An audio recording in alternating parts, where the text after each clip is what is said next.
హరే కృష్ణ. అందరికీ ఇవాల్టి భగవద్గీతకి స్వాగతం. మనము క్లాస్ మొదలు పెట్టుకునే ముందు ప్రణామ మంత్రాలతో మొదలు పెట్టుకుందాము. ఓం అజ్ఞానతిమిరాంధస్య జ్ఞానాంజనశలాకయ చక్షురున్మిలితం येन తస్మై శ్రీ గురవే నమః. నమ ఓం విష్ణుపాదాయ కృష్ణప్రేష్టాయ భూతలే శ్రీమతే భక్తివేదాంత స్వామిన్ ఇతి నామినే.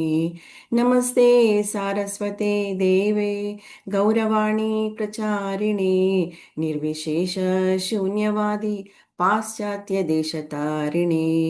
జై శ్రీ కృష్ణ చైతన్య ప్రభు నిత్యానంద శ్రీ అద్వైత గదాధర శ్రీవాసాది గౌర భక్త వృంద. హరే కృష్ణ హరే కృష్ణ కృష్ణ కృష్ణ హరే హరే హరే రామ హరే రామ రామ రామ హరే హరే. హరే కృష్ణ డివోటీస్. మనము ఇవాళ చర్చించుకోబోయే శ్లోకము 5వ అధ్యాయము 15వ శ్లోకంను చర్చించుకోబోతున్నాము. నిన్న మనము ఏం చర్చించుకున్నాము 14వ శ్లోకం లోపల అంటే మనము ఈ జీవాత్మ అనేది భౌతిక ప్రపంచం లోపల ఎలా చిక్కుకొని పోతుంది, తర్వాత భౌతిక కోరికలు ఎలా ఉంటాయి, భౌతిక కర్మలు ఎలా చేస్తాయి, దానివల్ల కర్మఫలాలు ఎలా వస్తాయి, వేరే వాళ్ళని కర్మఫలాలు చేయడానికి ప్రేరేపించడము, ఇదంతా కూడా జరుగుతుంది. నిన్నటి శ్లోకం లోపల మనం నేర్చుకున్నాము. ఇదంతా దేని ద్వారా జరుగుతుంది అని అంటే భౌతిక ప్రకృతి ద్వారా జరుగుతుంది. ఎందుకు అంటే మనకు భగవంతుడు ఇచ్చిన ఆ కొద్దిపాటి స్వేచ్ఛ ఏదైతే ఉందో దానిని మనం ఏం చేసుకుంటాము, దుర్వినియోగం చేసుకుంటాము. మరి దీనికి అంతటికీ ఏమిటి కారణము అంటే కనుక ఒక రకంగా ఆత్మ కారణమని కూడా చెప్పుకోవచ్చు. ఎందుకు ఆత్మ కారణమని అని అంటే కనుక ఆత్మ భౌతికంగా మనము ప్రాక్టికల్గా ఆచరణాత్మకంగా చూస్తే భౌతిక ప్రకృతి దీనికి అంతటికీ కారణం. ఎప్పుడైతే ఆత్మ ఈ భౌతిక జగత్తుకు వస్తుందో దాని యొక్క అస్తిత్వాన్ని అది మర్చిపోతుంది. పూర్తిగా భౌతిక చైతన్యం వల్ల ఏమవుతుంది, ఈ ప్రకృతి గుణాల లోపల చిక్కుకొని పోతుంది. అందుకని ప్రకృతి అనుసారమే పనిచేస్తుంది అని ఇక్కడ భగవంతుడు చెప్తున్నారనమాట. మనకు చాలా చక్కగా ఈ 14వ శ్లోకం లోపల చెప్పారు. అయితే మరి భగవంతుడు మరి అలా చిక్కుకొని పోయి మనమంతా కూడా భౌతిక కర్మలు చేస్తాం కదండి. పాప కర్మలు చేస్తాము, పుణ్యకర్మలు చేస్తాము, ఎన్నో రకాల దుఃఖాలకు మనం లోనవుతూ ఉంటాము. అలా లోనైనప్పుడు మనం ఏమనుకుంటాము, సాధారణంగా ఇదంతటికీ కారణము భగవంతుడే, భగవంతుడే ఇదంతా చేశాడు అని చెప్పేసి మనం అనుకుంటూ ఉంటాం. కానీ భగవంతుడు నేను కారణము ఎలా కాను, మీరే కారణం ఎలా అవుతారు అనేది భగవంతుడు 15వ శ్లోకం లోపల చాలా చక్కగా వివరించి చెప్పారు. మనము 15వ శ్లోకాన్ని చదువుకుందాము. నాదత్తే కస్యచిత్ పాపం నచైవ సుకృతం విభుః అజ్ఞానేనావృతం జ్ఞానం తేన ముహ్యంతి జంతవః. భగవానుడు ఎవరి పాపమును కానీ ఎవరి పుణ్యమును కానీ గ్రహింపడు. అయినను జీవులు వారి నిజ జ్ఞానమును ఆవరించడి అజ్ఞానముచే మోహమును చెందుతుందురు అని ఇక్కడ భగవంతుడు చెప్తున్నారు. అంటే ఏమిటి అంటే ఇక్కడ భగవంతుడు ఒక విషయము స్పష్టం చేస్తున్నారు. ఏమిటి, ఎవరికి ఎటువంటి కర్మఫలాలు దక్కుతాయో, ఎవరు ఎటువంటి పరిస్థితి లోపల ఉంటారో దానికి నేను కారకుడిని కాదు అని చెప్పేసి ఇక్కడ చక్కగా స్పష్టంగా క్లియర్గా భగవంతుడు చెప్తున్నాడు. ఎలా ఇప్పుడు కారకుడు కాదు, కానీ మనం ఏమనుకుంటాము, సామాన్యంగా భగవంతుడే కారకుడు అని చెప్పేసి భగవంతుడి పైన మనము నింద వేసేస్తాము. నింద వేసి మళ్ళీ ఏమనుకుంటాం, మరి పైనుంచి ఏమనుకుంటాము, మరి ఇంతగా కృష్ణ ప్రేమ ఉన్నప్పుడు మనకు ఇచ్చేయచ్చు కదా, కృష్ణ ప్రేమను మన చేతి లోపల పెట్టేసేయచ్చు కదా అని చెప్పేసి మనమంతా అనుకుంటుంటాము. మన మీద కృప చూపించవచ్చు కదా భగవంతుడు.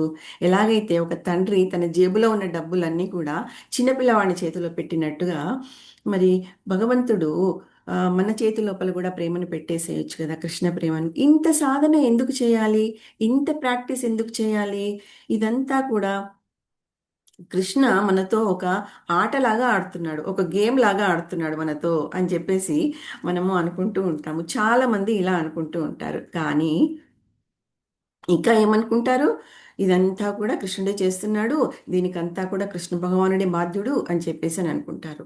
కానీ ఈ శ్లోకంలో శ్రీకృష్ణ భగవానుడు ఏం చెప్తున్నారండి? పొరపాటు చేస్తున్నారు మీరంతా కూడా. మీరంతా ఎవరు? మీరంతా కూడా అణువు అని చెప్పేసి ఇక్కడ భగవంతుడు చెప్తున్నాడు, మనకు గుర్తు చేస్తున్నారు మనం ఎవరము అని చెప్పేసి మనకు శ్రీకృష్ణ భగవానుడు ఈ శ్లోకం లోపల గుర్తు చేస్తున్నారు. ఇక్కడ అణువు విభు అనేది ఈ శ్లోకంలో చాలా స్పష్టంగా చెప్పారు భగవంతుడు. జీవులంతా ఎవరండి అంటే అణువు. మరి భగవానుడు ఎవరు? విభువు అని ఇక్కడ చెప్తున్నారు. మరి విభువైన వాడు ఎలా ఉంటాడు? విభువైన వాడు ఎలా ఉంటాడు అంటే, విభువైన వాడు అణువుల్లాగా పాపకర్మలకు బాధ్యుడు కాడు. పాపకర్మలను తొలగించేవాడవుతాడు కానీ పాపకర్మలకు మాత్రం బాధ్యుడు కాడు శ్రీకృష్ణ భగవానుడు. విభువైనటువంటి శ్రీకృష్ణ భగవానుడు జ్ఞానంతో, ఎలాగైతే జ్ఞానంతో ఉంటారో ఆ భక్తులు ఎవరైతే ఉంటారో, జ్ఞానంతో తనను ఆశ్రయించిన వారికి పాప పుణ్య కర్మల నుంచి విముక్తి కలిగిస్తాడు శ్రీకృష్ణ భగవానుడు. కానీ ఎవరైతే అజ్ఞానంలో ఉండి కర్మలు చేస్తూ నాకు ఫలానా కావాలి, నాకు ఇది కావాలి అంటే దానిని నేనే అనుభవించాలి, భగవంతుణ్ణి అడుగుతారు కానీ మళ్ళీ దానిని నువ్వు ఇస్తావు కదా, ఇచ్చిన దాన్ని నేనే అనుభవించాలి, నా కొరకే అవన్నీ అని చెప్పేసి అలా ప్రార్థన చేస్తూ ఉంటారు కొంతమంది. అలాంటి వాటికి మాత్రం భగవంతుడు బాధ్యత వహించడు. భౌతిక కోరికలు తీర్చుకోవడానికే ప్రత్యేకంగా కొంతమంది భగవంతుణ్ణి వేడుకుంటూ ఉంటారు. కానీ అటువంటి వాటికి మాత్రము నేను బాధ్యత ఎట్టి పరిస్థితుల లోపల వహించను అని చెప్పి ఇక్కడ భగవంతుడు చాలా స్పష్టంగా చెప్తున్నాడు. ఎలా అంటే ఒక చిన్న ఉదాహరణ చెప్పుకుందాము. ఒక దొంగ ఉంటాడండి. ఆ దొంగ ఏం చేస్తాడంటే భగవంతుడిని వేడుకుంటాడు, శ్రీకృష్ణ భగవానుడిని. నేను ఇవాళ ఒక మంచి ఒక పెద్ద షాపింగ్ మాల్‌లో కానీ, లేకపోతే ఒక బ్యాంకులో కానీ నేను దొంగతనం చేయాలి. దొంగతనం చేస్తే కనుక నాకు చాలా డబ్బు రావాలి. దాంతో నేను చాలా సంపాదించాలి, సంపద నాకు చాలా పెరిగిపోవాలి. అలాగ నన్ను ఆశీర్వదించు అని చెప్పేసి భగవంతుణ్ణి వేడుకుంటాడనమాట. వేడుకుంటే గనక భగవంతుడు ఏమనుకుంటాడు, వీడు దొంగతనం చేయాలని ఉబలాట పడుతున్నాడు అని చెప్పి భగవంతుడు ఒక అవకాశాన్ని ఇస్తాడు. మరి వాడు దొంగతనం చేస్తాడు. దొంగతనం చేస్తాడు, అంత దోచుకుంటాడు, తీసుకెళ్తూ ఉంటాడు. కానీ తర్వాత ఏమవుతుంది? భగవంతుడైతే బాధ్యుడు కాదు కదండి అలాంటి వాటికి. అందరూ పట్టుకుంటారు, 4 దెబ్బలేస్తారు, పోలీసులకి పట్టిస్తారు. పట్టించాక ఏమవుతుంది? వాడిని తీసుకుపోయి ఆ దొంగని తీసుకొని పోయి జ కోర్టులో నిలబెడతారు. జడ్జి ముందు నిలబెట్టేస్తారనమాట. జడ్జి విన్నిందంతా కూడా అంతా వింటాడు. విన్నాక ఏం చేస్తాడు? వాడికి, ఆ దొంగకు శిక్ష విధిస్తాడు. ఇక్కడ జడ్జి అయితే కనుక కారణం కాదు.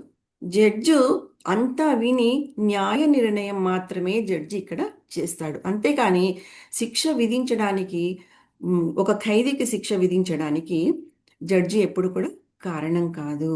అప్పుడు దొంగ ఏమనుకుంటాడు? జడ్జి నాపై ద్వేషం పెంచుకున్నాడు, ఒక ఒక ద్వేషి నన్ను ఒక ద్వేషిలాగా చూస్తున్నాడు అని చెప్పేసి ఖైదీ అని అనుకుంటాడు. అలాగే మనము కూడా భగవంతుడిని అలాగా చాలా సామాన్య జనులు ఇలాగ నిందిస్తూ ఉంటారనమాట. వాళ్ళు తప్పులు చేసుకుంటూ, భౌతికపరంగా కోరికలు కోరుకుని తప్పులు చేసుకుంటూ, ఏవైనా పొరపాట్లు జరిగితే దుఃఖితులైపోతారు.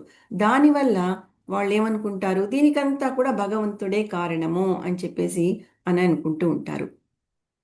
అలా అనుకోని ఏమవుతుంది, ఈ భౌతిక జగత్తులో చేసినటువంటి కర్మల యొక్క ఫలాల లోపల ఇంకా బద్ధుడైపోతాడు. ఇంకా బద్ధుడైపోయి ఇంకా దుఃఖితుడైపోతాడు. ఇంకా దుఃఖాలను అనుభవిస్తూనే ఉంటాడు. అందుకని భగవంతుడు ఇక్కడ ఏం చెప్తున్నాడంటే, చేసిన ప్రతి కర్మకు కూడా ఫలాన్ని అనుభవించాల్సిందే అని చెప్పి ఇక్కడ భగవంతుడు చెప్తున్నాడు. అలా అనుభవించకపోతే ఏమవుతుందండి అంటే, జన్మ జన్మలకు కూడా దుఃఖితుడు కావలసిందే అని చెప్పి చెప్తున్నాడు. అందుకని భగవంతుడు ఎవ్వరికి కూడా మిత్రుడు కానీ శత్రువు కానీ కాదు అని ఇక్కడ చెప్తున్నారు. అలాగే మనము భాగవతంలో కూడా చూసుకుంటే చిత్రకేతు మహారాజు కొడుకు కూడా చనిపోతాడండి. చనిపోయినప్పుడు చిత్రకేతు మహారాజు భార్య కృతద్యుతి ఏం చేస్తుందంటే భగవంతుడిని విపరీతంగా నిందిస్తుంది. ఎలాగ నిందిస్తుంది అంటే కనుక, మొదట తండ్రి చనిపోతాడా, కొడుకు చనిపోతాడా, బుద్ధి లేదా నీకు అని చెప్పేసి ఇలాగా నిందిస్తుందన్నమాట భగవంతుణ్ణి. ఆ రకంగా మాట్లాడుతుంది, నింద వేస్తుంది, తిడుతుంది. అలా చేసేటప్పటికీ అసలు నువ్వు ఉన్నావా లేదా అని చెప్పేసి అని అంటూ ఉందన్నమాట. భగవంతుణ్ణి అలా నింద వేస్తుంది. కానీ ఇక్కడ మనం తెలుసుకోవాల్సిన విషయం ఏమిటి అంటే కనుక ఆ పిల్లవాడు చనిపోవడం అనేది ఆ పిల్లవాడి కర్మ లోపల రాసిపెట్టి ఉంది. ఎలాగైతే ఇప్పుడు ఒక మ్యానుఫ్యాక్చరింగ్ డేట్ అనేది ఉంటుందో ఎక్స్పైరీ డేట్ కూడా ఉంటుంది. సామాన్యంగా అన్ని వస్తువుల పైననే కాదండి, మనకందరికీ కూడా ప్రతి ఒక్క ప్రాణికి కూడా ఎప్పుడైతే పుడతామో ఆ డేట్ లోపల పలానా పలానా రోజు పలానా టైం లోపల ఫలానా ఘడియ లోపల మనము పుడతామో అదే రకంగా మనము పుట్టకముందే ఏ రోజు మనము ఈ దేహాన్ని చాలిస్తాము అనేది ముందే అది రాసి పెట్టేసి ఉంటుందన్నమాట. ఆ టైంకి అందరూ కూడా దేహాన్ని చాలించే పరిస్థితి వస్తుంది. ఈ నిజాన్ని ఎవరైతే తెలుసుకుంటారో భగవంతుని నిందించడం అనేది ఎప్పుడు కూడా జరగదు. ఎందుకంటే కర్మ సిద్ధాంతం అనేది ఎప్పుడు కూడా నిష్పక్షపాతంగా ఉంటుంది.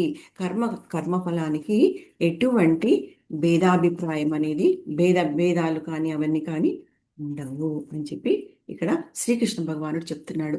మరి అయితే మనకు భగవంతుడు ఈ స్వేచ్ఛని ఇచ్చారు కదా. ఈ స్వేచ్ఛనిచ్చి దానితో పాటు మనకి ఏమి ఇచ్చారండి? సారీ.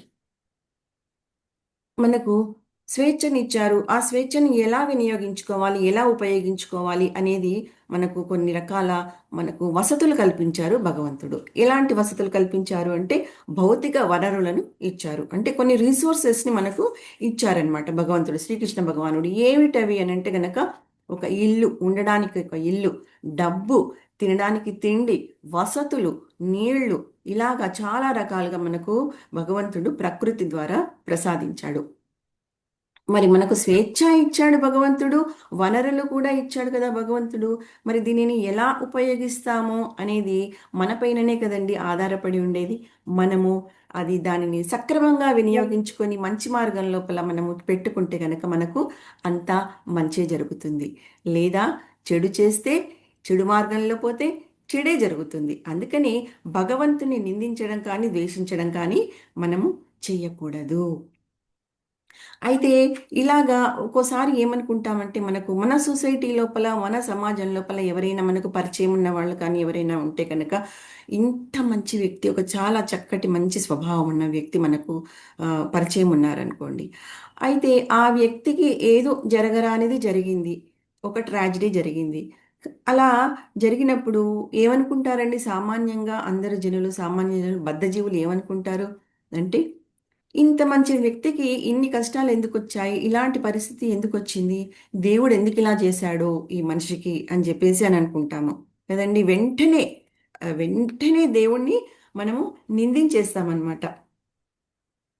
అలాగా ఈ మనము దేవుణ్ణి నిందించకూడదు. నిజమైన భక్తులు ఎవరైతే ఉంటారో ఎప్పుడు కూడా భగవంతుణ్ణి నిందించకూడదు అని ఇక్కడ చెప్తున్నారు. మరి ఎందుకు ఇలాంటి వాళ్ళకి ఇలాంటి పరిస్థితి వచ్చింది? ఈ జన్మలో మరి చాలా చక్కటి స్వభావం కలిగి ఉన్నవారు, వారు ఎంతో సేవ చేసేవారు, అందరితో చక్కగా మాట్లాడేవారు, భగవంతునికి కూడా సేవ చేసేవారే వాళ్ళంతా కూడా. మరి ఎందుకు అలా జరిగింది అంటే వాళ్ళ యొక్క పూర్వ కర్మ, పూర్వ జన్మల నుంచి వచ్చే కర్మ ఫలాల వల్ల ఇదంతా కూడా జరుగుతుంది అని ఇక్కడ భగవంతుడు చెప్తున్నాడు.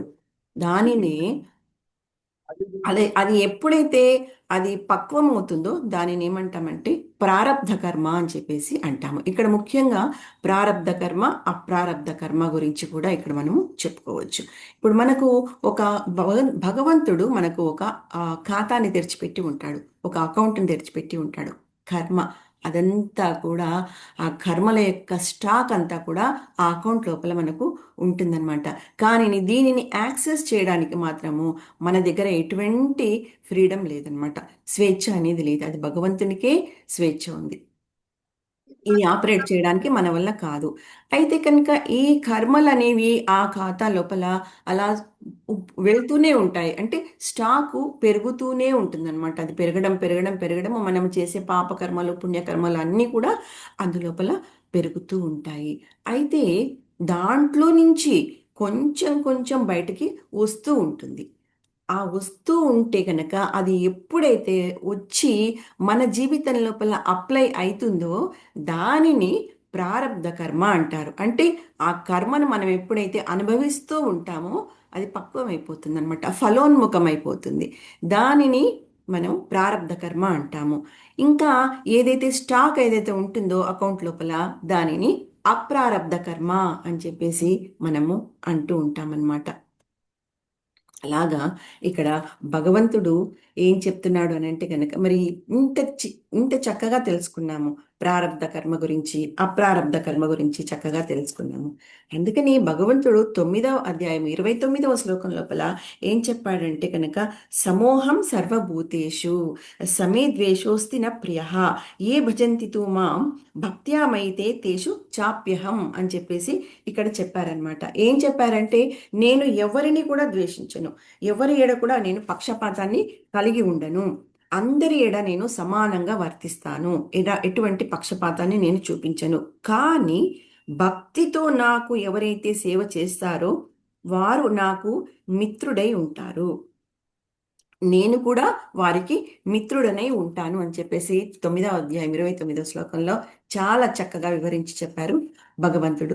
అయితే మరి ఇక్కడ ఒక చిన్న స్పిరిచువల్ ట్విస్ట్ ఉందన్నమాట. ట్విస్ట్ అంటే మనం మామూలుగా మెటీరియల్గా మనం ఒక చిన్న ట్విస్ట్ అని చెప్పేసి మనం వాడుక భాష లోపల మాట్లాడుకుంటూ ఉంటాము.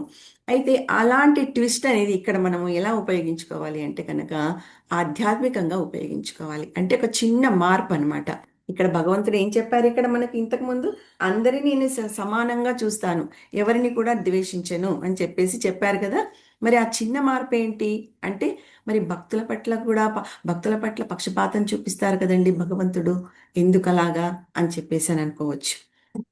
ఎందుకు అంటే భక్తులకు కృష్ణుడు తప్ప మరెవ్వరు కూడా అవసరం లేదు. అందుకని చెప్పి కృష్ణుడు వారిపై ఒక ప్రత్యేకమైన శ్రద్ధను చూపిస్తారు, ఒక ప్రత్యేకమైన అటెన్షన్ని పెడతారనమాట భక్తులపై. అందుకే వారిపైన ఒక ప్రత్యేకమైన కృప ఉంటుంది, ప్రత్యేకమైన కృప ఉంటుంది, అటెన్షన్ ఉంటుంది. కానీ అందరూ కూడా భగవంతుడికి సమానమే.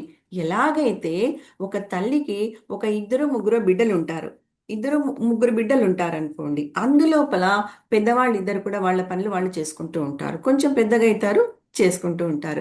ఎవరైతే చిన్న పిల్లవాడు ఉంటాడో ఆ పిల్లవాడు ఆ పిల్లవాడు తన పని తను చేసుకోలేడు. చిన్న పిల్లవాడు కదండి, వాడికి ఏం చేసుకోవాలో వాడికి తెలియదు. అలాగా వాడికి ఏం చేయాలి, నా నా గురించి నేను ఎలా చూసుకోవాలి అనేది వాడికి ఏమీ తెలియదు అన్న సంగతి ఎవరికి తెలుస్తుందండి?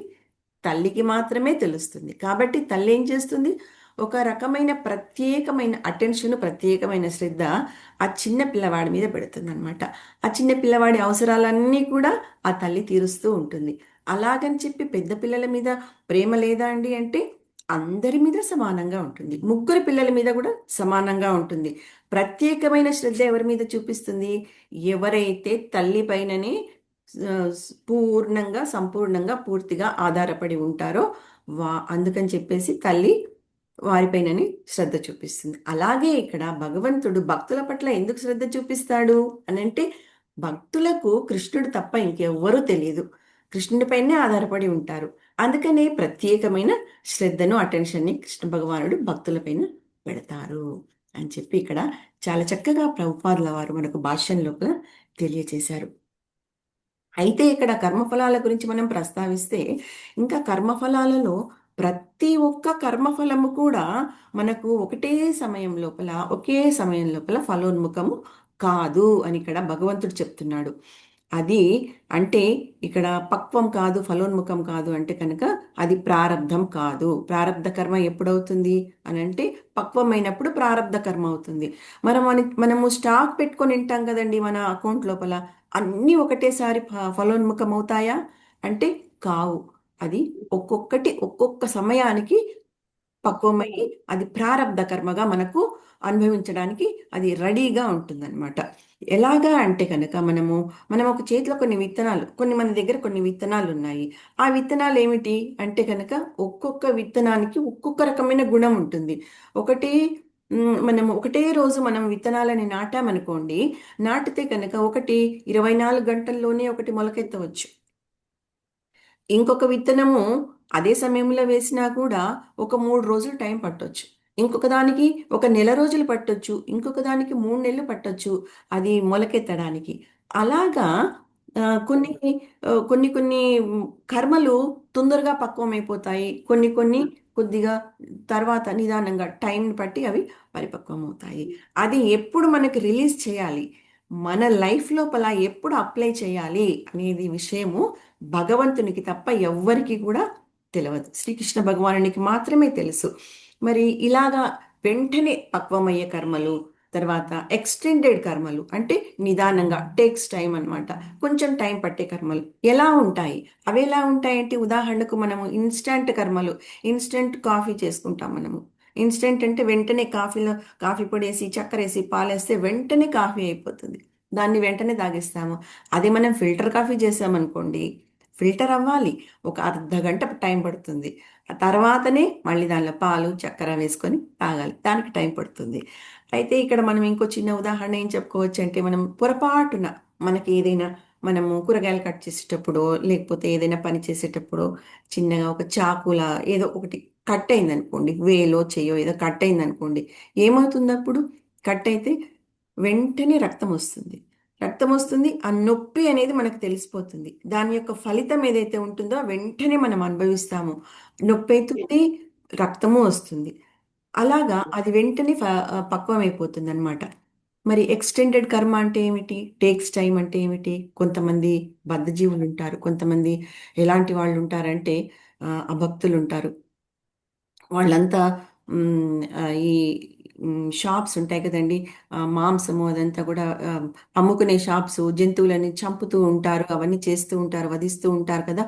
వాళ్ళందరూ ఏమంటూ ఉంటారు? బాగా నాన్ వెజిటేరియన్ అంతా తింటూ ఉంటారు. అయితే వాళ్ళు ఇంకా ఇంకా ఏం చేస్తూ ఉంటారు? ఇంకా ఎన్నో పాప కర్మలు చేస్తూ ఉంటారు. అందరినీ మోసం చేస్తూ ఉంటారు. ఇలాగా ఇమోషనల్గా మోసం చేస్తూ ఉంటారు, ఫైనాన్షియల్గా కూడా మోసం చేస్తూ ఉంటారు. ఇన్ని రకాలుగా మోసం చేస్తూ ఉంటారు. వాళ్ళు ఏమంటూ ఉంటారంటే, మేమందరం బాగా ఉన్నాము, చాలా మా దగ్గర చాలా డబ్బు ఉంది, మేమందరం హ్యాపీగా ఉన్నాము, మీరేమో భక్తి చేస్తూ ఏవి కూడా అన్ని మీరు స్టాప్ చేసేసి కేవలం భక్తి భక్తి భక్తి అంటూ జపించుకుంటూ ఉంటారు. మరి మేమేం చేస్తున్నాము? మేము చేస్తాము భక్తి, మా కోరికలు తగ్గట్టుగా మేము భక్తి చేస్తూ ఉంటాము. కానీ మేము జంతువులను బలిస్తూ ఉంటాము, ఆ బలిచ్చిన జంతువులను తింటూ ఉంటాము, ఇవన్నీ చేస్తూ ఉంటాం. అయినా కూడా మేము చాలా బాగున్నాము, ఫైనాన్షియల్గా మీకంటే మేమే బాగున్నాము, హ్యాపీగా ఉన్నామని చెప్పేసి అంటూ ఉంటారు. కానీ వాళ్ళు ప్రస్తుతానికి బాగానే ఉంటారు.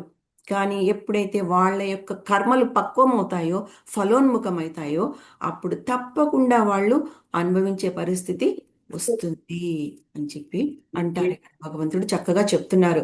ఇంకా ఇలాంటి కర్మలు ఎలా ఉంటాయంటే, ఎక్స్టెండెడ్ కర్మ అని అంటే ఎలా ఉంటుంది అంటే, అవి అనుభవించడానికి ఎంత పెద్దగా ఉంటుందంటే మనకు మల్టిపుల్ లైఫ్స్ పట్టొచ్చు. మల్టిపుల్ లైఫ్స్ అంటే ఏమిటంటే ఎన్నో జన్మలు జన్మలు మనకు పట్టవచ్చు. అంటే మనకు ఇచ్చిన భగవంతుడు ఇచ్చిన ఈ ఆయుష్ 100 సంవత్సరాలు అంటే ఈ 100 సంవత్సరాలు పట్టకపోవచ్చు, 200 పట్టొచ్చు, 300 సంవత్సరాలు కూడా పట్టొచ్చు. ఎందుకు? మన కర్మలు అలాగ స్టాక్ అయిపోయి ఉన్నాయి. అవన్నీ అనుభవించాలి కదా. అవన్నీ అనుభవించాలి అంటే కనుక ఒక్క జీవితం సరిపోదు, ఎన్నో జన్మలు ఎత్తవలసి వస్తుంది. అలాగా ఏడు కర్మలు ఇప్పుడు చేసి మనము తప్పించుకోవచ్చేమో కానీ ప్రకృతి నుంచి మాత్రం ఎట్టి పరిస్థితుల లోపల మనము తప్పించుకోలేము అని చెప్పి ఇక్కడ భగవంతుడు చెప్తున్నాడు.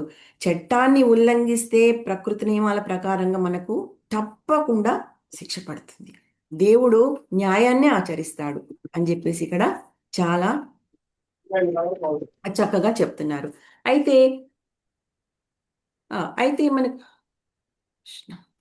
అయితే మనకు పై వచ్చే జీవితం లోపల మనకు క్యారీ ఫార్వర్డ్ అవుతాయి కదండి ఈ జన్మలన్నీ కూడా. ఎలా క్యారీ ఫార్వర్డ్ అవుతాయి అనేది మనం ఇక్కడ తెలుసుకున్నాము. అనుభవిస్తాడు, ఆ జన్మ లోపల ఒక వ్యక్తి అనుభవిస్తాడు, కర్మలన్నీ అనుభవిస్తాడు. కర్మలన్నీ అనుభవించాక అది సరిపోవు ఆ కర్మలు, ఇంకా ఉన్నాయి స్టాక్. మరి ఆ స్టాక్ అంతా అయిపోవాలి కదా, భగవంతుడు ఇవ్వాలి. ఇవ్వాలి అంటే ఆ జన్మకు అక్కడికి అతను దేహం చాలించేశాడు. మరి దేహం చాలించాక ఏమవుతుంది? ఏమవుతుంది? ఇంకొక జన్మ ఎత్తవలసి వస్తుంది. ఇంకొక జన్మ ఎత్తినప్పుడు మళ్ళీ ఆ కర్మలు మళ్ళీ పక్వమైపోతాయి, ఫలోన్ముఖమైపోతాయి, ప్రారబ్ధ కర్మగా అయిపోతుంది. అదంతా కూడా జీవితం లోపల అనుభవించాల్సిందే. ఇవన్నీ కూడా తప్పకుండా ప్రకృతి నియమాల ప్రకారము జరుగుతూనే ఉంటాయి. మరి ఇలాగా ఒక ఫ్యామిలీ లోపల ప్రతి ఒక్కరికి ఏదో ఒక సమస్య ఉంటుందనుకోండి. సాధారణంగా జనులు ఏమనుకుంటారంటే కనుక మరి ఎందుకో పాపం వీళ్ళకి వీళ్ళ ఫ్యామిలీ లోపల ఇలా జరుగుతుంది అని చెప్పేసి అని అనుకుంటూ ఉంటాం. కానీ అది ఎందుకు జరుగుతుంది అనేది మనం ఎప్పుడైతే భగవంతుని గురించి తెలుసుకుంటామో, శ్రీకృష్ణ భగవానుని గురించి, భగవంతుడు మనకు అందించిన ఒక చక్కటి గ్రంథము భగవద్గీతని ఎప్పుడైతే మనము చదివి దానిని అర్థం చేసుకుంటామో అప్పుడు మనకు తెలుస్తుందన్నమాట. ఇదంతా కర్మఫలం వల్లనే జరుగుతుంది అని చెప్పేసి. మరి ఇది కర్మఫలం వల్ల జరుగుతుంది అని చెప్పేసి ఆ తారు అని చెప్పేసి మనము అలాగా ఊరుకుంటామా అండి అంటే కనుక భక్తుడైన వాడు ఎప్పుడు కూడా అట్లాగా కఠినంగా ఉండకూడదు అని చెప్పి ఇక్కడ శ్రీకృష్ణ భగవానుడు చెప్తున్నాడు అనమాట. ఏమిటి ఎవరైనా దుఃఖంలో ఉన్నప్పుడు మనం ఏం చేయాలి, భక్తులైన వారు ఏం చేయాలి అంటే కనుక చేయకూడనిది ఏమి అని అంటే కనుక ఎదుటి వ్యక్తిని ఇది నీ కర్మఫలము, నీవు అనుభవించాల్సిందే అని నీకు తెలుసు కదా. భగవద్గీతలో శ్రీకృష్ణ భగవానుడు ఏం చెప్పాడో కర్మఫలాలు ఎలా అనుభవిస్తారనేది. అందుకని చెప్పి ఇది నీవు అనుభవించాల్సిందే, అనుభవించు అని చెప్పేసి ఇక్కడ భగవంతుడు అని మనము చెప్తూ ఉంటారనమాట. అయితే ఇక్కడ అలా కాదు. భక్తుడైన వాడు ఎలా ఉండాలి? పర దుఃఖి పర దుఃఖ దుఃఖి. ఎలా ఉండాలి అంటే కనుక పర దుఃఖ దుఃఖి అంటే ఏమిటి? తమకు సొంతంగా ఎటువంటి కష్టాలు లేకపోయినా సరే కానీ ఎదుటి వ్యక్తికి కష్టం వచ్చింది, అవతలి వ్యక్తి కష్టపడుతున్నాడు, బాధపడుతున్నాడు అంటే కనుక ఒక సానుభూతిని, వేదనను వ్యక్తపరచడము పరదుఃఖి దుఃఖి అని పరదుఃఖ దుఃఖి అని చెప్పేసి అంటారనమాట. అలా ఉండాలి.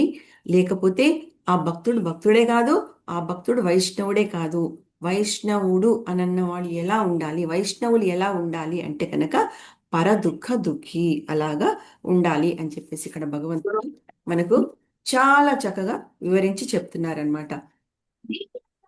అయితే మరి ఎవరైతే ఇక్కడ తప్పులు తెలుసుకొని కర్మలు చేస్తారు కదండి, పాప కర్మలు చేస్తూ ఉంటారు. అన్ని అంటే కర్మల లోపల పాప కర్మలు ఉంటాయి, పుణ్యకర్మలు కూడా ఉంటాయి. మరి ఎవరైతే ఈ కర్మలన్నీ చేస్తూ తమ యొక్క తప్పులు ఎవరైతే తెలుసుకుంటారో, మరి ఎవరైతే పశ్చాత్తాప పడతారో, కృష్ణుడికి శరణాగతి పొందారనుకోండి, అప్పుడు భగవంతుడు ఏం చేస్తాడండి వాళ్ళకి అంటే క్షమాభిక్ష పెడతాడు. అందుకని శ్రీకృష్ణ భగవానుడు ఏం చెప్పాడు? శ్రీకృష్ణ భగవానుడు సర్వధర్మాన్ పరిత్యజ్య మామేకం శరణం వ్రజ అహం త్వాం సర్వపాపేభ్యో మోక్షయిష్యామి మా శుచః అని చెప్పేసి భగవంతుడు ఇక్కడ చెప్పాడు మనకు. అంటే ఏం చెప్పాడు?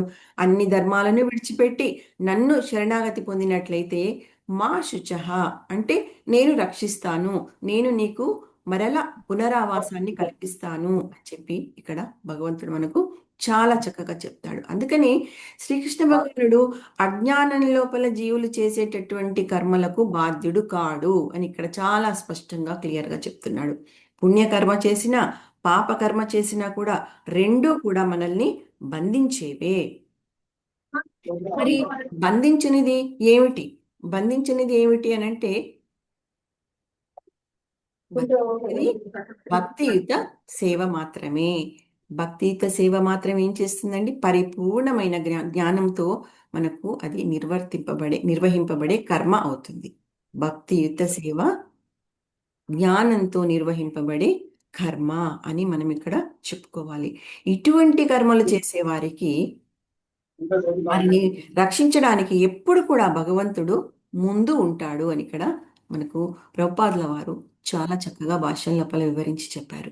ఎందుకు ముందుంటాడు భగవంతుడు అంటే భగవంతుడు విభువు కదండి. విభు అంటే షడైశ్వర్యపూర్ణుడు. ఏమిటి అంటే సంపూర్ణమైన జ్ఞానం ఉంటుంది, సంపూర్ణమైన సంపద ఉంటుంది, సంపూర్ణమైన బలం ఉంటుంది, సంపూర్ణమైన యశస్సు ఉంటుంది, సంపూర్ణమైన సౌందర్యం ఉంటుంది, సంపూర్ణమైన జ్ఞానం ఉంటుంది భగవంతుడికి. భగవంతుడు సర్వజ్ఞుడు. శ్రీకృష్ణ భగవానుడు సర్వజ్ఞుడు. సర్వజ్ఞుడు అంటే ఏమిటి? అన్ని సంపదలను ఏకకాలంలో కలిగి ఉండడమే కాకుండా తాను భగవంతుడు తనకు కలిగి ఉన్న ఆ సంపదలను మనకు అందిస్తాడు ఏకకాలం లోపల. అది మనము పుచ్చుకోవడానికి సిద్ధంగా ఉండాలి. సిద్ధంగా ఉండాలంటే ఏం చేయాలి? భక్తియుత సేవ చేయాలి అని చెప్పి ఇక్కడ చాలా చక్కగా చెప్తున్నారు. అయితే ఇక్కడ హరే కృష్ణ, మ్యూట్ లో ఉండండి ప్రభుజీ. హరే కృష్ణ. అయితే ఎవరెవరికి ఏ ఏ యోగ్యత ఉందో అలాగా అణువులైనటువంటి ఈ జీవులకు సంపద అందిస్తాడు. చూడండి ఎంత చక్కగా చెప్తున్నారు ఇక్కడ. ఎవరెవరికి యోగ్యత ఉందో ఈ సంపదలను తీసుకోవడానికి అణువులైన వారు, మరి అది కూడా అలాంటి వాళ్ళకి మాత్రమే నేను సంపదలను అందిస్తాను అని చెప్పి చెప్తున్నారు.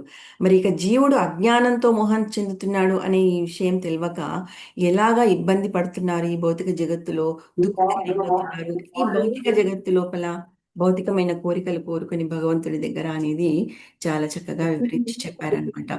అయితే ఇక్కడ మనకు భాష్యం లోపల ఏం చెప్తున్నారు అని అంటే, ఆ, హరే కృష్ణ, మ్యూట్ లో ఉండండి ప్రభుజీ.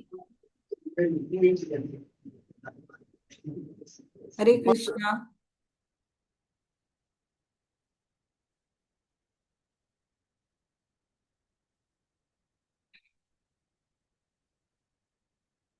అయితే ఇక్కడ ఆ, కౌశీతకి ఉపనిషత్తు లోపల భగవంతుడు చాలా చక్కగా ఇక్కడ వివరించి చెప్పారనమాట.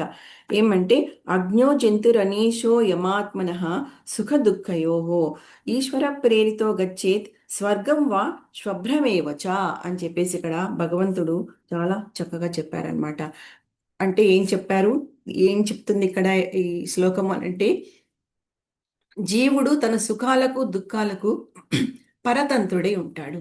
ఎప్పుడు ఉంటాడు పరతంత్రుడై అంటే, భగవంతుని సేవలో ఉన్నప్పుడు మాత్రమే పరతంత్రుడై ఉంటాడు అని చెప్పి ఇక్కడ చెప్తున్నారు. కానీ భగవంతుని సేవలో లేకుండా, భగవంతుని సేవలో లేకున్నా కూడా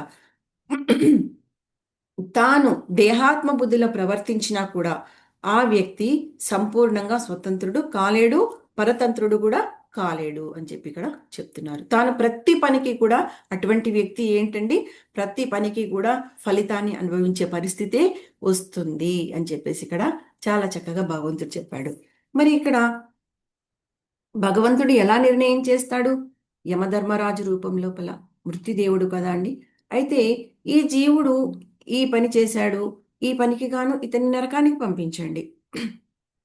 ఈ జీవుడు ఈ పని చేశాడు, ఈ పనికి కాను ఇతన్ని స్వర్గానికి పంపించండి అని చెప్పేసి చెప్తూ ఉంటారు కదండి. న్యాయ నిర్ణయం చేస్తూ ఉంటారు కదా భగవంతుడు. అంతేకాని భగవంతునికి ఆ స్వర్గానికి కానీ నరకానికి కానీ ఎటువంటి ఆకర్షితుడు కాడు భగవంతుడు అని ఇక్కడ మనకు చెప్తున్నారు. జీవుడు స్థితికి భగవంతుడు ఎప్పుడు కూడా కారణం కాదు. జీవుడి స్థితికి భగవంతుడు తానే స్వయంగా కారణభూతుడు అవుతాడు అని ఇక్కడ ప్రభుపాదుల వారు చాలా చక్కగా చెప్పారు. ఎందుకు ఎందుకు కారణమవుతాడు? జీవుడే ఎందుకు కారణమవుతాడు అంటే, అజ్ఞానం ఆవృతం, అజ్ఞానం వల్ల అవుతాడు అన్నమాట. అజ్ఞానము జ్ఞానాన్ని కప్పేయడం వల్ల అవుతాడు. మరి ఈ అజ్ఞానాన్ని ఎలా తొలగించుకోవాలి అనేది, అది మనకు భగవంతుని సేవలో ఉంటే కనుక మనకు చాలా చక్కగా అర్థమవుతుంది అనమాట. మరి ఈ అజ్ఞానము ఎంత భయంకరంగా ఉంటుంది తెలుసా అండి? ఈ అజ్ఞానం అనేది రకరకాలుగా ఉంటుంది. ఎలాగా? కామము, అహంకారం, అసూయ, లోభము, తర్వాత ఇతర భౌతికమైన భావనలు. మన భావనలు కూడా, అది కూడా అజ్ఞానమేనండి. మన జ్ఞానాన్ని అంతా కూడా కప్పివేస్తుంది. మరి ఇవన్నీ కూడా అజ్ఞానానికి వివిధ రకమైన రూపాలన్నమాట. ఇన్ని రకాల రూపాల లోపల ఈ అజ్ఞానం అనేది మనకున్న జ్ఞానాన్ని కప్పివేస్తుంది. కప్పివేసి ఇటువంటి పాపకర్మలన్నీ కూడా చేయిస్తుందన్నమాట. దీనిని మనము ఇంకొక రకంగా కూడా అనుకోవచ్చు, అనర్థాలు అని కూడా అనుకోవచ్చు. మరి అనర్థం అంటే ఏమిటి అని అంటే, ఆధ్యాత్మికంగా ప్రయోజనం లేనిది అనర్థం అంటే. అంటే ఆధ్యాత్మికంగా ఎప్పుడైతే ప్రయోజనం లేనిదో మనకది ఎప్పుడు కూడా హాని కలిగించేది అని చెప్పి మనం అర్థం చేసుకోవాలి. ఈ అజ్ఞానం అనేది మనకు ఈ 3 గుణాల ద్వారా కూడా ప్రభావితం చేస్తుందండి. సత్వగుణము, తమో గుణము, రజోగుణము, ఇలాగా మనకు మనపై ప్రభావం చూపిస్తుంది. ఎలాగా అంటే కనుక, ఆలోచనలు, ప్రవర్తనలు, ఈ రకంగా. అందుకని జీవుడు నిజానికి ఆత్మ, నేను ఈ శరీరమే అని ఎప్పుడైతే, ఈ నేను ఈ శరీరము అనేది ఎప్పుడైతే అనుకుంటాడో అటువంటి వ్యక్తి అజ్ఞానంలో ఉన్నట్టు. ఎప్పుడైతే నేను ఈ శరీరం కాదు, నేను భగవంతుడికి చెందిన ఆత్మను. నేను భగవంతుడి సేవలోనే ఈ జీవితాన్ని వినియోగించుకుంటాను అని ఎప్పుడైతే తెలుసుకుంటాడో అప్పుడు ఆ అజ్ఞానం నుంచి బయటపడి జ్ఞాన మార్గంలో ప్రవేశిస్తాడు. అయితే మనకి ఇక్కడ శ్రీ చైతన్య మహాప్రభువులాగా వారు కూడా ఒక చక్కగా చెప్పారనమాట. ఏమిటి, ఎలా చెప్పారు, ఎలా ఉండాలి, మన ఆలోచనలు ఎలా ఉండాలి అనేది ఇక్కడ చైతన్య మహాప్రభుల వారు చాలా చక్కగా చెప్పారు. ఎలాగా అంటే, మనం ఒక బ్రాహ్మణుడు అని కూడా నేను ఒక బ్రాహ్మణుడిని అని చెప్పేసి గర్వంగా ఏదో ఒక అహంభావంతో చెప్పుకున్నాం అనుకోండి, మన వర్ణాల లోపల నేను క్షత్రియుణ్ణి, నేను ఇంత గొప్పవాడిని, నేను వైశ్యుణ్ణి, నేను ఉంటాను అని చెప్పేసి మనం అనుకుంటాం కదండి. ఎప్పుడైతే అలా అనుకుంటామో అది అజ్ఞానం వల్ల అనుకుంటాం. మనము అజ్ఞానం అనేది మన జ్ఞానాన్ని ఆవరించేసింది కాబట్టి అటువంటి ఆలోచనలు అనేది వస్తూ ఉంటాయన్నమాట. అందుకని శ్రీ చైతన్య మహాప్రభువుల వారు ఏం చెప్పారు, ఎలా ఉండాలి అని చెప్పారంటే, నేను అన్ని వర్ణాలను, అన్ని ఆశ్రమాలను విడిచిపెట్టి శ్రీకృష్ణ భగవానుని సేవలో ఉన్నవాడిని. ఓ ప్రభు, నేను నిన్ను సంతోషపరచాలి. ఎలా చేయాలో నాకు మార్గం నిర్దేశనం చెయ్యి అని చెప్పేసి, నాకు ఒక మార్గాన్ని చూపించు అని చెప్పేసి భగవంతుణ్ణి ఎప్పుడు అలా వేడుకోవాలి అని చెప్పేసి అంటూ ఉన్నారు. ఇంకా ఏం చెప్తున్నారు, మన శరీరానికి ఉన్న సామర్థ్యం, మనం ప్రతిరోజు కూడా ఆహారం తీసుకుంటాం కదండి. ఎందుకు తీసుకుంటాము? ఆరోగ్యంగా ఉండడానికి, మనకు శక్తి రావడానికి. మనము చేసే పనుల లోపల మనకు ఆ శక్తి అనేది ఉపయోగపడుతుంది, ఆ ఎనర్జీ అనేది ఉపయోగపడుతుంది అనమాట. అయితే ఇదంతా కూడా మనకున్న ఫెసిలిటీసు, మనకున్న చక్కటి ఇల్లు, ఈ వాతావరణము, మనకున్న సంపద, మనకున్న వసతులు, ఇవన్నీ కూడా ఈ సౌకర్యాలు అంటారు వీటిని. ఈ సామర్థ్యము, సౌకర్యము ఏదైతే ఉందో సౌకర్యం ఏదైతే ఉందో వాటిని కృష్ణ భగవానుడి సేవ లోపల ఉపయోగించాలి అని ఇక్కడ చాలా చక్కగా చెప్తున్నారు.